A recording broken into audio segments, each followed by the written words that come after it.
अगर हम सृष्टि को रंगमंच समझते हैं और हम सभी इस सृष्टि रंगमंच पर एक्टर्स हैं, हम सभी अभिनय कर रहे हैं, तो देखने को मिलता है कि यहाँ पर ज़्यादातर लोग तो खलनायक की ही भूमिका निभा रहे हैं, विलन्स का ही रोल प्ले कर रहे हैं, एक दूसरे को कष्ट देना, दुख देना, यही चीज़ देखने को मिलती है।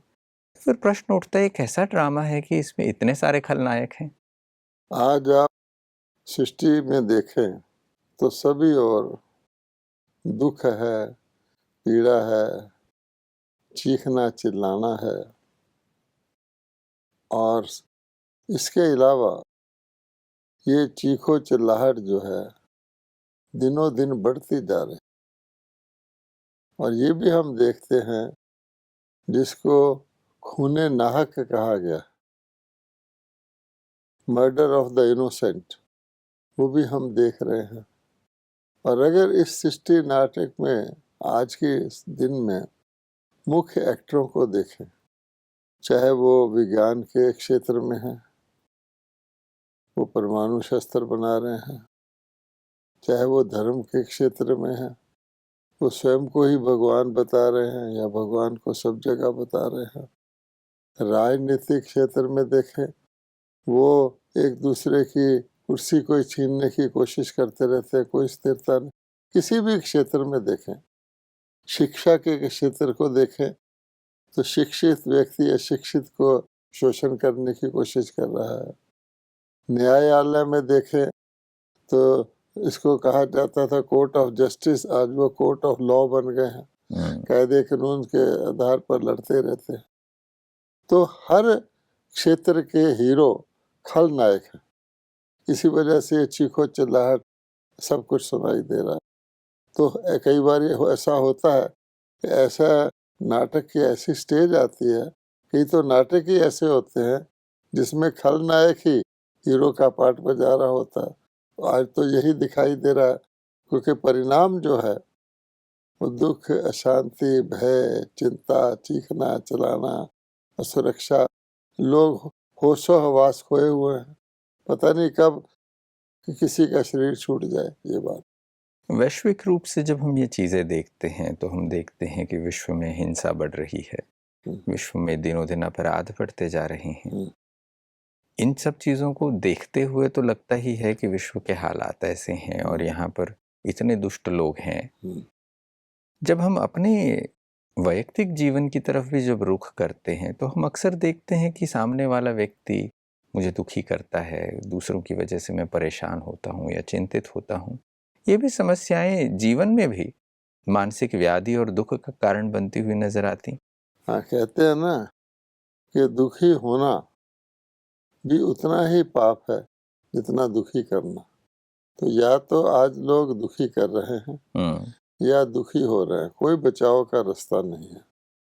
तो लोग यही सोचते हैं, क्या कैसा नाटक है, सबके होश हवास उड़े हुए हैं, सब खौफ से परेशान हैं और वो चिंतित है कि आगे क्या होगा। अगर ये हालत आज है, दिनों दिन बिगड़ती जा रही है, तो आखिर कहाँ तक ये और कब तक ये इस प्रकार का खेल चलता रहेगा।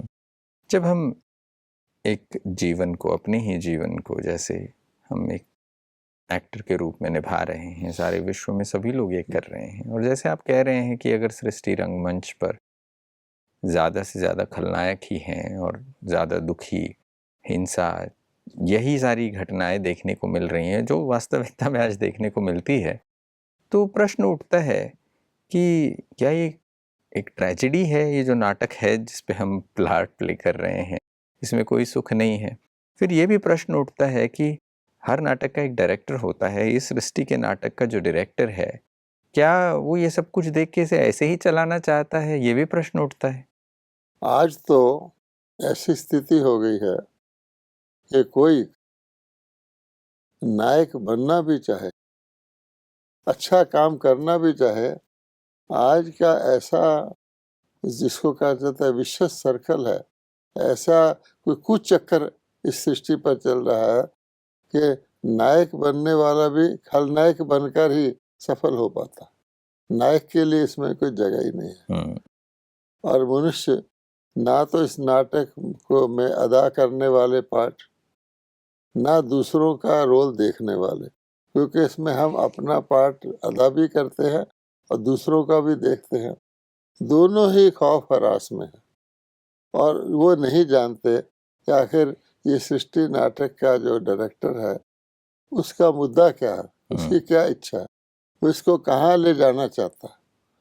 लेकिन वो जो डायरेक्टर है, ऊपर वाला है, वो इस भेद को जानता है।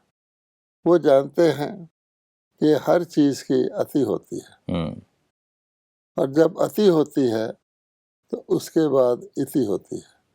Too much of everything is bad. कोई चीज़ जब अति को पहुंच जाती है तो उसके बाद उसका परिवर्तन होना आवश्यक होता है।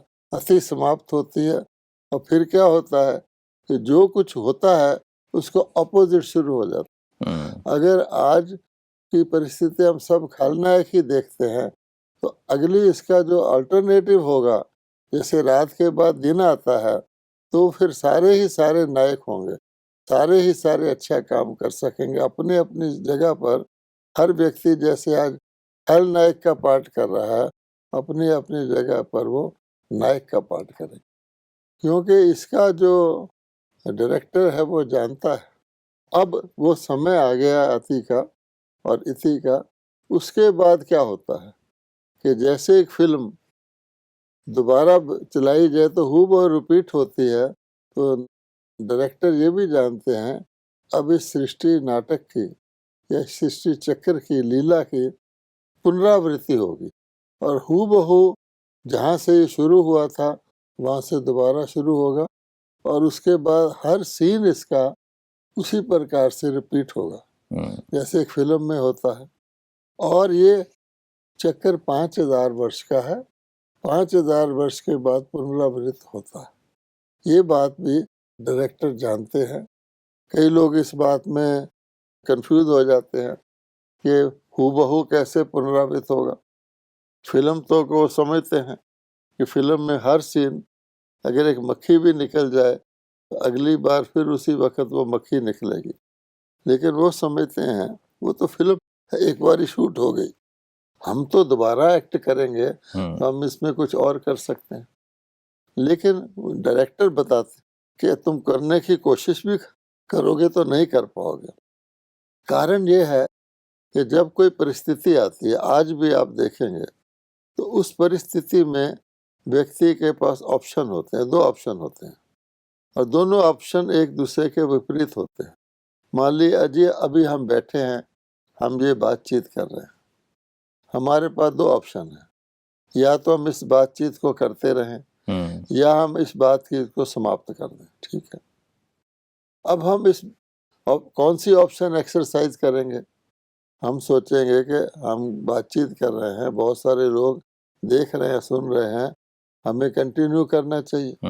अच्छा, मान लीजिए बिजली फेल हो जाए और हम 2-4 मिनट देखें, फिर हमें ये आज का कार्यक्रम स्थगित ही करना पड़े, तो अगले चक्कर में वही परिस्थिति होगी। तो अगर तो नॉर्मल होगा तो हम ये ऑप्शन एक्सरसाइज करेंगे कि हम करते रहेंगे, वरना फिर अगर ऐसी परिस्थिति आ जाए बिजली फेल हो जाएगी, फिर हम उसी तरह से उसको स्थगित कर देंगे।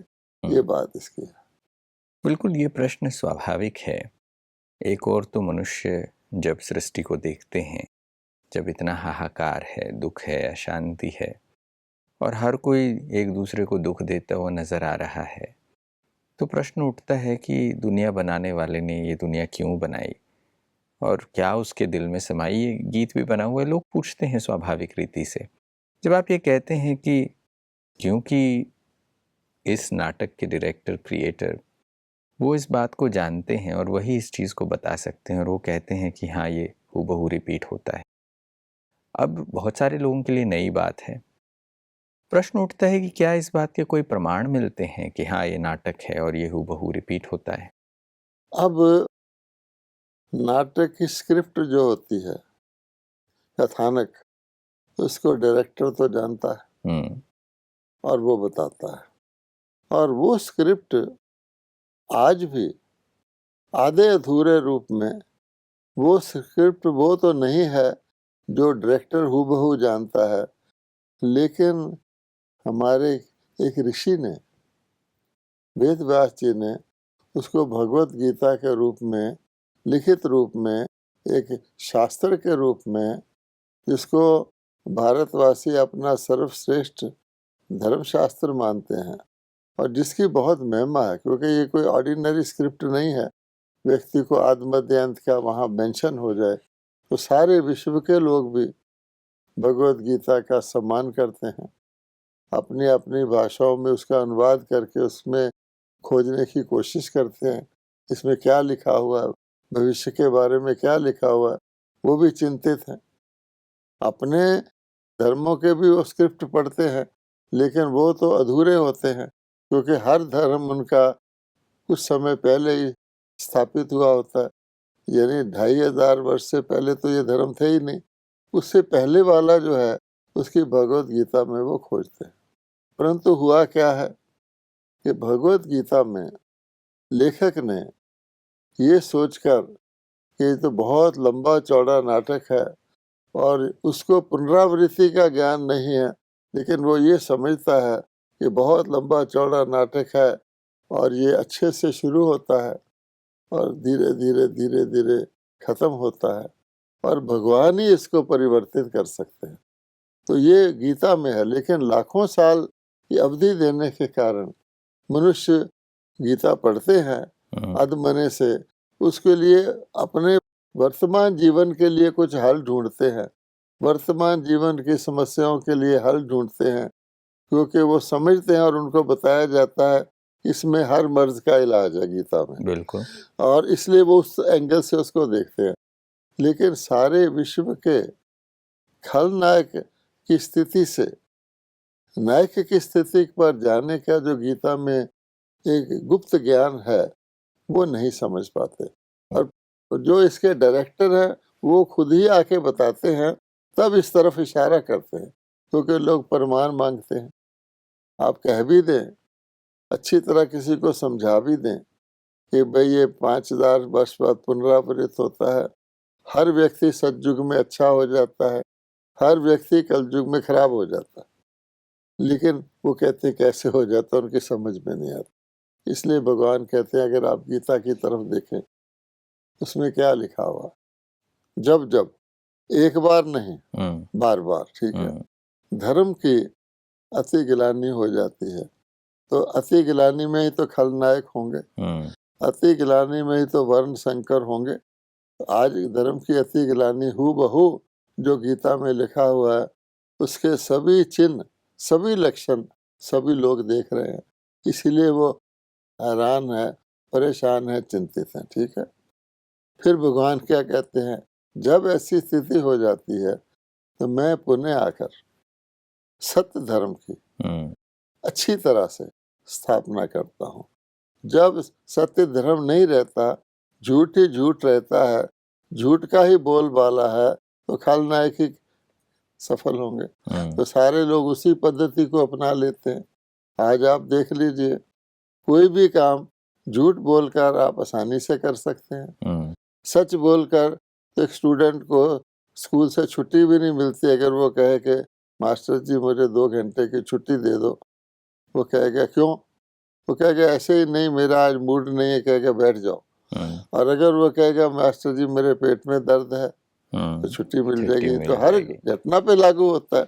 इस वास्ते भगवान कहते हैं कि मैं ही आकर के, मैं सत्य हूँ, परमात्मा सत्य है, गॉड इज ट्रुथ है, तो मैं ही आके सत्य धर्म की पुनर्स्थापना करता हूँ। तो ये बात है, इसको प्रमाण भी है इसका। और जिस सत्य धर्म की स्थापना करते हैं उसमें कैसे जीव प्राणी थे, कहा जाता है कि भगवान ने देवी देवताओं को रचा। गीता में लिखा हुआ है कि हर कल्प के आदि में ब्रह्मा जी द्वारा ज्ञान यज्ञ रचकर परमात्मा देवी देवताओं को उन्नत करते हैं प्रजा सहित। अर्थात देवी देवता जो महाराजा महारानी हैं, उनकी प्रजा को भी उन्नत करते हैं प्रजा सहित। महाराजा महारानी और प्रजा अगर सतयुग या स्वर्ग में देखे, वहाँ सारे महाराजा महारानी तो नहीं होते, पर सारे सतयुग ही होते हैं। जैसे आज कलयुग में देखें तो बड़े बड़े महाखलनायक भी हैं, तो साधारण खलनायक भी हैं, तो सारे यथा राजा तथा प्रजा दुखी है, यथा राजा तथा प्रजा चिल्ला रहे हैं, वो बात ही नहीं रही। आज आप देखेंगे कि आज की दुनिया में क्या है कि राज सत्ता तो रही नहीं, राजनीति है। तो राजनीति में जिसको कहते हैं अपोजिशन, विपक्ष, सतयुग में विपक्ष था ही नहीं। वहां तो वजीर भी नहीं होता देवी देवता में। जब सूर्य है तो दीपक की क्या वैल्यू है। वैसे भी लोग कहते हैं सूरज को चिराग मत दिला के दिखाओ। तो आज विपक्ष को खास स्थान है, जो जहाँ राज सत्ता चलती है, जहाँ से राजनीति चलती है, उसको बकायदा बराबर का स्थान दिया गया कि हम यहाँ बैठेंगे, आप हर वक्त हमारे सामने रहिए। इतने हम कमजोर हो गए हैं कि सारी प्रजा भी पक्ष को स्वीकार नहीं करती। वो भी चाहती है कि हर वक्त, और पक्ष वाले कहते हैं ठीक है, जो हम करेंगे उसको विपक्ष अच्छी तरह टेस्ट कर ले, अगर उससे हम क्रॉस कर जाएंगे तब हम वो कार्य कर सकेंगे। इतना कमजोर हमारी राजनीति है। कहाँ देवी देवता थे, तो वहाँ पर तो आप जानते हैं ना किसी एडमिनिस्ट्रेटर की जरूरत थी, कुछ भी नहीं था। तो वो कहलाती है सच्चाई पर आधारित राजसत्ता।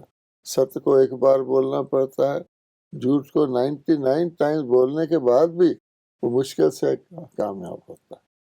आपने कहा कि भगवत गीता में एक स्क्रिप्ट के रूप में वो चीज़ मौजूद है, उसके चिन्ह हैं, यद्यपि वो पूर्ण रूपेण नहीं है मगर उसकी निशानियाँ देखने को मिलती हैं। आपने ये चीज़ कही।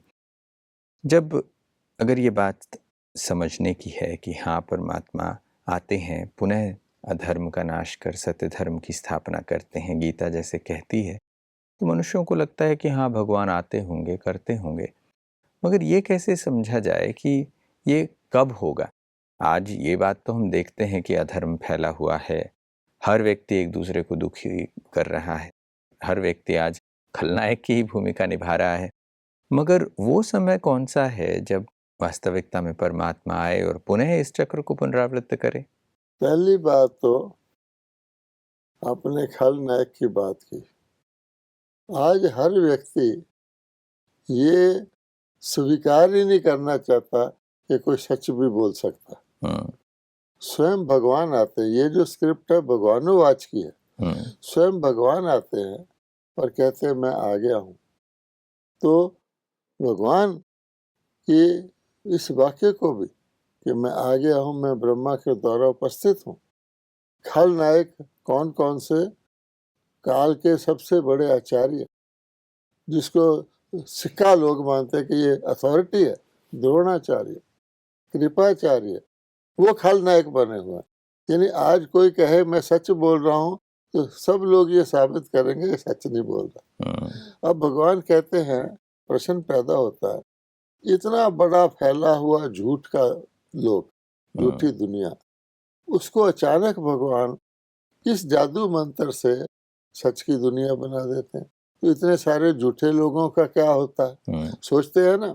इसलिए भगवान कहते हैं कि मैं साफ कहता हूँ कि विनाशाय च दुष्कृताम, इस सारे झूठ को मैं बस जलाने वाला हूँ। ठीक है, अच्छा, क्योंकि जब तक वो झूठ रहेगा सत्य तो पनप नहीं सकता। सच आ भी जाए तो झूठे कहेंगे ये तो झूठ है। फिर भगवान कहते हैं कि मैं, कोई भी वृक्ष होता है जब बहुत फैल जाता है तभी वो सूखता है, तभी उसमें फल फूल बंद होते हैं, पत्ते झड़ने लगते हैं, कांटे निकल आते हैं। लेकिन जब वो शुरू होता है तो एक छोटा सा पौधा होता है और बीज से निकलता है, और धरती से बीज जड़ के रूप में उसको शुरू जन्म देता है, फिर छोटा सा पौधा निकलता है। तो भगवान कहते हैं ठीक इसी प्रकार जब मैं आता हूँ तो मैं ब्रह्मा जी के द्वारा, ब्रह्मा मुख वंशावली, यानी शारीरिक बच्चे नहीं, उनके मुख के द्वारा उस जो समय संपदा होता है आश्रय, उसमें से ब्राह्मण रचता हूँ। और ब्रह्मा मुख वंशावली ब्राह्मण बताए गए हैं। भगवान ने ब्रह्मा के मुख से ही ज्ञान दिया, ये भी सब लोग मानते हैं। कि परमात्मा रचयिता और ब्रह्मा के द्वारा रचयिता है। अब उस थोड़े से ब्राह्मणों को, जैसे कि बीज से जड़ को ताकत मिल जाती, बीज गायब हो जाता है, उन ब्राह्मणों रूपी जड़ से फिर भगवान कहते नई दुनिया का पौधा निकलता है और वो देवी देवताओं का पौधा होता है। तो इतना बड़ा वृक्ष खत्म हो जाता है, फिर उसकी आत्माएं कहाँ जाती है?